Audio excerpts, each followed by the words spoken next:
అది చేతులు మారి రాతలు మార్చే ఆయుధం. అలాంటి రూపాయి ఇప్పుడు పడిపాయ్ విడిపాయ్ అంటోంది. పడిపోవడం తప్ప పైకి రావడం తెలియదు అన్నట్లు డాలర్ మారకంలో పాతాళానికి దారి వెతుక్కుంటోంది. ఓవైపు సంక్షోభాలు, మరోవైపు యుద్ధాలు రూపాయి విలువను తగ్గిస్తున్నాయి. ఈ పతనం ఎంతవరకు, అసలు ఎందుకు ఇలా జరుగుతోంది?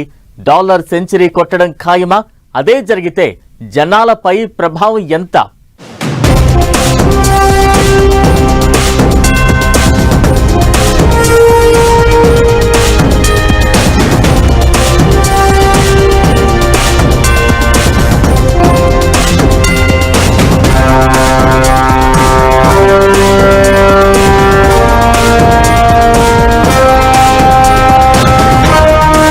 డాలర్ దెబ్బకు వణికిపోతున్న రూపాయి పాతాళానికి దారేది అనే రేంజ్లో డౌన్ ఫాల్. పడిపోవడంలోనూ రూపాయి రికార్డులు. ఈ డౌన్ ఫాల్ ఎందుకు, ఎప్పటి వరకు? డాలర్ మారకంతో 100కు చేరడం ఖాయమా? రూపీ విలువ 100కు పడిపోతే జరగబోయేదేంటి? రూపాయి ఇది కరెన్సీ మాత్రమే కాదు, సంజీవని. భారతీయుల ఆలోచనలు, ఆశయాలు, బతుకులు, బతికే విధానాలు అన్నింటినీ డిసైడ్ చేసేది రూపాయి. అలాంటి రూపీ డాలర్ ముందు బిత్తర చూపులు చూస్తోంది. రోజు రోజుకు పడిపోతోంది, విలువ పోగొట్టుకుంటోంది. ఓ దశలో 97 రూపాయల ఆల్ టైం కనిష్టానికి పడిపోయిన రూపాయి టెన్షన్స్ క్రియేట్ చేసింది. రూపీ డౌన్ ఫాల్ కు చాలా కారణాలు కనిపిస్తున్నాయి. అమెరికాలో పెరుగుతున్న ట్రెజరీ ఈల్డ్స్, ముడి చమురు ధరల పెరుగుదల, విదేశీ పెట్టుబడిదారులు తమ నిధులను వెనక్కి తీసుకోవడం, మిడిల్ ఈస్ట్ లో ఉద్రిక్త పరిస్థితులు రూపాయి పతనానికి ప్రధాన కారణంగా కనిపిస్తున్నాయి. వరల్డ్ వైడ్ గా ఆర్థిక అనిశ్చితి, యుద్ధ వాతావరణం కనిపించినప్పుడు పెట్టుబడిదారులు సురక్షితమైన పెట్టుబడులపై దృష్టి సారిస్తారు. అమెరికా డాలర్ను సురక్షితమైన కరెన్సీగా భావిస్తారు. దీంతో దానికి డిమాండ్ అమాంతం పెరుగుతుంది. ఇక అమెరికాలో వడ్డీ రేట్లు ఎక్కువగా ఉండటంతో విదేశీ పెట్టుబడిదారులు భారత మార్కెట్ల నుంచి తమ పెట్టుబడులను విత్డ్రా చేసుకుంటాయి.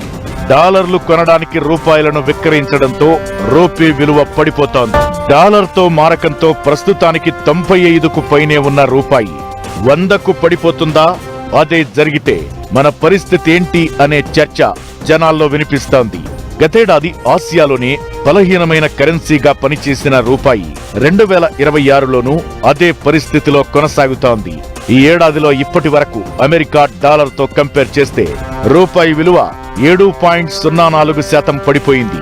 ఇదే స్పీడ్ కంటిన్యూ అయితే $1 విలువ 100 రూపాయలకు చేరుకునే అవకాశాలు క్లియర్ గా ఉన్నాయని నిపుణులు చెబుతున్నారు. ఫారిన్ ఇన్వెస్టర్లు భారత స్టాక్ మార్కెట్లో షేర్లను విక్రయించడం కారణంగా రూపీ బలహీనపడటం ఇప్పటికే స్టార్ట్ అయింది. విదేశీ ఇన్వెస్టర్లు ఈ ఏడాది భారత షేర్ మార్కెట్ నుంచి రికార్డు స్థాయిలో $23 బిలియన్, అంటే 2 లక్షల కోట్ల పైనే వెనక్కి తీసుకున్నారు. అయితే ఓ సమయంలో రూపాయి తగ్గుదల నెమ్మదిగా ఉండేది. జనవరి 1 నుంచి ఫిబ్రవరి 28 వరకు రూపాయి పతనం కేవలం రూపాయి కంటే కొద్దిగా ఎక్కువగా ఉండేది. అయితే ఎప్పుడైతే ఇరాన్ యుద్ధం మొదలయ్యిందో మన కరెన్సీ భారీ పతనాన్ని చూస్తోంది. మార్చి 2 నుంచి మే 21 వరకు రూపాయి విలువ 5.01% పడిపోయింది. మిడిల్ ఈస్ట్ వార్ కారణంగా ముడి చమురు ధరలు పెరగడమే దీనికి ప్రధాన కారణం. రూపీ విలువ పడిపోవడానికి ప్రధాన కారణం ముడి చమురు. భారత్ దాదాపు 90% క్రూడ్ ఆయిల్ దిగుమతి చేసుకుంటోంది. వీటి ధరలు పెరగడంతో మునుపటితో కంపేర్ చేస్తే భారత్ ఎక్కువ డాలర్లు ఖర్చు చేయాల్సి వస్తోంది. ఇది రూపాయి మీద ఒత్తిడి పెంచుతోంది. ఇక 2026 ఫిబ్రవరిలో $728 బిలియన్ ఉన్న భారత విదేశీ మారక నిల్వలు ఇప్పుడు దాదాపు $690 బిలియన్ దగ్గర ఉన్నాయి. ప్రపంచంలోనే అతిపెద్ద విదేశీ మారక నిల్వలు కలిగిన దేశాల్లో భారత్ ఒకటి. అయితే దిగుమతి బిల్లులు పెరగడం ఈ నిల్వలపై ఒత్తిడి పెంచుతోంది. మార్చి 31తో ముగిసిన ఆర్థిక సంవత్సరంలో కేవలం ఇంధన దిగుమతుల కోసమే $174 బిలియన్ భారత్ ఖర్చు చేసింది. నిజానికి రూపాయి విలువ తగ్గడం కొత్త విషయమేమీ కాదు. అయితే అది ఇప్పుడు స్పీడ్ గా జరగడం ఆందోళన క్రియేట్ చేస్తోంది. గతేడాది మార్చిలో $1కు 85గా ఉన్న రూపాయి విలువ ఇప్పుడు 97కు చేరుకుంది. 2024లో 2.9%, 2025లో 4.9% పడిపోయిన రూపాయి విలువ 2026 మొదటి 5 నెలల్లోనే 7.04% తగ్గిపోవడం పరిస్థితికి అద్దం పడుతుందనే చర్చ జరుగుతోంది.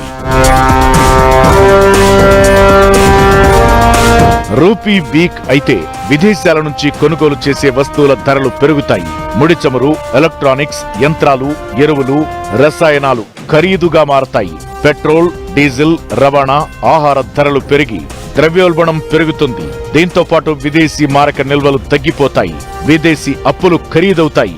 కంపెనీలపై ఒత్తిడి పెరిగి ఆర్థిక వృద్ధి మందగిస్తుంది. రూపాయి నిజంగానే 100 మార్కు దాటితే మార్కెట్లో అస్థిరత ఏర్పడి ద్రవ్యోల్బణం హై అయ్యే ఛాన్స్ ఉంది. అయితే 100 అనేది కేవలం ఒక సంఖ్య మాత్రమే అన్నది ఆర్థిక నిపుణుల మాట.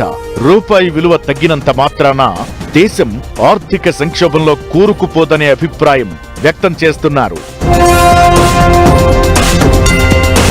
రూపాయి 100కు పడిపోతుందనే ఆందోళన ప్రభుత్వాలను ఇరుకున పెట్టే అవకాశాలు ఉంటాయి. ప్రస్తుతానికి రూపాయి విలువ 100 దాటకపోయినా పరిస్థితి మాత్రం టెన్షన్ గానే ఉంది.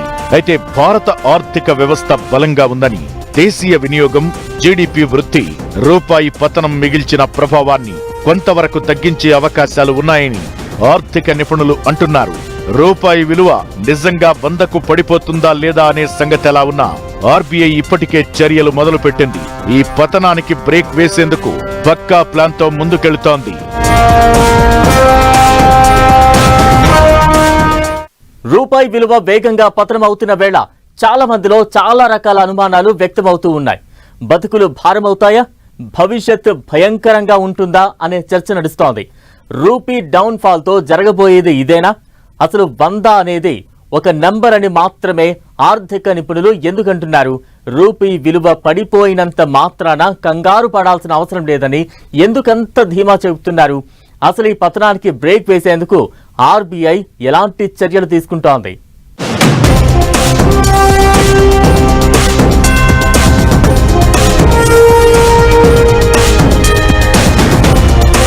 పతనాన్ని అడ్డుకునేందుకు భారత్ ఏం చేస్తుంది? రిజర్వ్ బ్యాంక్ తీసుకుంటున్న చర్యలేంటి? రూపీ 100కు పడిపోతే ఏం జరుగుతుంది? 100 అనేది జస్ట్ నంబర్ మాత్రమేనా? భారత్ కంగారు పడాల్సిన అవసరమే లేదా? రూపీ డౌన్ ఫాల్ వేళ నిపుణుల ధీమా ఏంటి? పశ్చిమాసియా యుద్ధం మొదలైనప్పటి నుంచి రూపాయి విలువ వేగంగా పడిపోతోంది. దీంతో దీనికి అడ్డుకట్ట వేసేందుకు ఆర్బీఐ చర్చలు మొదలుపెట్టింది. $5 బిలియన్ విలువైన స్టాక్స్ వేలాన్ని ప్రారంభించింది. మార్కెట్లోకి డాలర్ల లభ్యతను పెంచడం ద్వారా రూపాయిపై ఉన్న ఒత్తిడిని తగ్గించడానికి ఆర్బీఐ చేపట్టిన ఈ వ్యూహాత్మక చర్య తక్షణ ఫలితాన్నిచ్చింది. 8 రోజుల డౌన్ ఫాల్ తరువాత మే 22న రూపాయి కాస్త స్ట్రాంగ్ అయింది. అయితే రూపీ పతనాన్ని ఆపేందుకు మార్కెట్లో డాలర్లను విక్రయించడం మాత్రమే సరిపోదని రిజర్వ్ బ్యాంక్ భావిస్తోంది. దీంతో 2013 నాటి టాపర్ టాంట్రమ్ సంక్షోభం సమయంలో తీసుకున్న తరహా నిర్ణయాలను ఇప్పుడు మళ్లీ తెర మీదకు తీసుకొస్తోంది. ఎన్ఆర్ఐ డిపాజిట్ పథకాల ద్వారా విదేశీ డాలర్లను ఆకర్షించడం, కరెన్సీ స్వాప్ ఆపరేషన్లను పెంచడం, అవసరమైతే సావరిన్ డాలర్ బాండ్లను జారీ చేయడం లాంటి 4 కీలక ఆప్షన్లపై అంతర్గత చర్చలు జరుగుతున్నాయి. జూన్ 5న ఆర్బీఐ మానిటరీ పాలసీ సమావేశం ఉంది. రూపాయి పతనం తీవ్రమైతే 2022 మే తరహాలో emergency out of cycle rate cut hike నిర్ణయం తీసుకునే అవకాశముందనే చర్చ జరుగుతోంది. ఇకటు రూపీ పతనాన్ని కంట్రోల్ చేసేందుకు dollar rupee swap action start చేయాలని ఆర్బీఐ డిసైడ్ అయింది. మార్కెట్లో నగదు లభ్యతను పెంచేందుకు బై లేదా సెల్ స్వాప్ విధానాన్ని ఆర్బీఐ ఎప్పటికప్పుడు ఫాలో అవుతుంది. దీని ప్రకారం వాణిజ్య బ్యాంకులు తమ దగ్గర ఉన్న డాలర్లను రిజర్వ్ బ్యాంకుకు విక్రయిస్తాయి. దానికి సమానమైన రూపాయిని పొందుతాయి. మే 26న బై సెల్ స్వాప్ వేలం జరగనుంది. 3 ఏళ్ల గడువు ముగిసిన తరువాత అదే మొత్తంలో డాలర్లను నిర్దేశించిన ప్రీమియం ధరతో తిరిగి కొనుగోలు చేసేందుకు బ్యాంకులు ఒప్పందాలు చేసుకుంటాయి. ఈ పద్ధతి కారణంగా బ్యాంకుల దగ్గర రూపాయి లభ్యత పెరుగుతుంది.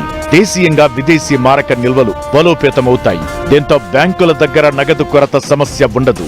బాండ్ మార్కెట్లపై కూడా ఇది సానుకూల ప్రభావం చూపుతుంది. ఈ స్వాప్ కారణంగా ద్రవ్య లభ్యత మెరుగుపడుతుంది. ఓవరాల్ గా బై సెల్ స్వాప్ పద్ధతి ద్వారా రూపాయి పతనాన్ని అడ్డుకునే ఛాన్స్ ఉంటుంది. ఇప్పుడు ఆర్బీఐ చేయబోయేది అదే. ఇకటు డాలర్తో రూపాయి మారకం విలువ 100కు చేరుతుందా అనే ఆందోళనలు కనిపిస్తున్న వేళ నీతి ఆయోగ్ మాజీ వైస్ చైర్మన్ అరవింద్ పనగారియా ఆర్బీఐకి కీలక సూచనలు చేశారు. అసలు కంగారు పడాల్సిన అవసరమే లేదన్నారు. డాలర్కు 100 రూపాయలు అనేది కేవలం మానసికపరమైన ఫీలింగ్ తప్ప మరోటి కాదు అని చెప్పారు. చమురు దిగుమతులు తగ్గగానే రూపాయి తిరిగి పుంజుకుంటుందని, రూపాయి విలువ తగ్గితే దిగుమతులకయ్యే ఖర్చు పెరిగినా విదేశీ పెట్టుబడులను ఆకర్షించే అవకాశముంటుందని సూచించారు. ఇలా రూపాయి విలువ తగ్గడం వల్ల కలిగే నష్టాన్ని భర్తీ చేయొచ్చన్నారు. చమురు కొరత కొనసాగితే రూపాయి మొదట్లో వీక్ అవుతుందని, పెట్టుబడిదారులు పెరిగితే భవిష్యత్లో భారీగా కోలుకుంటుందని అన్నారు పనగారియా. 2013 నాటి కరెన్సీ సంక్షోభంతో కంపేర్ చేస్తే ఇప్పుడు భారత ఆర్థిక పరిస్థితి బలంగా ఉందన్నారు. ద్రవ్యోల్బణం తక్కువగా ఉందని, ఆర్థిక నిర్వహణ బాగుందని చెప్పారు. అయితే ఇప్పుడు అసలు భయం 100 అనే నంబర్ కాదు. దానికి కారణంగా వచ్చే ద్రవ్యోల్బణం, ఉద్యోగాలపై ప్రభావం, ఆర్థిక స్థిరత్వమే పెద్ద సమస్యగా మారే ఛాన్స్ ఉందనేది మరికొందరి నిపుణుల వాదన. డాలర్ విలువ ఎంత అనేది ముఖ్యం కాదని, ఉద్యోగాలు, ధరలు, ఉత్పత్తి ఎలా ఉన్నాయన్నదే కీలకమని ఆ దిశగా ప్రభుత్వం, రిజర్వ్ బ్యాంక్ దృష్టి పెట్టాల్సిన అవసరముందనే అభిప్రాయాలు వినిపిస్తున్నాయి. అయితే ఇప్పటికిప్పుడు పతనాన్ని పూర్తిగా ఆపడం మాత్రమే కాదు, మార్కెట్లలో భయాలను తగ్గించడం, ఒక్కసారిగా భారీ డౌన్ఫాల్ జరగకుండా చూసుకోవడం, ఆర్థిక స్థిరత్వాన్ని కాపాడడం ఆర్బీఐ ముందున్న లక్ష్యాలని నిపుణులు సూచిస్తున్నారు. రూపాయి 100కు చేరుతుందా? ఒకవేళ చేరినా ఆర్థిక వ్యవస్థ స్థిరంగా ఉండడం ముఖ్యం అనేది ఎక్స్పర్ట్స్ మాట.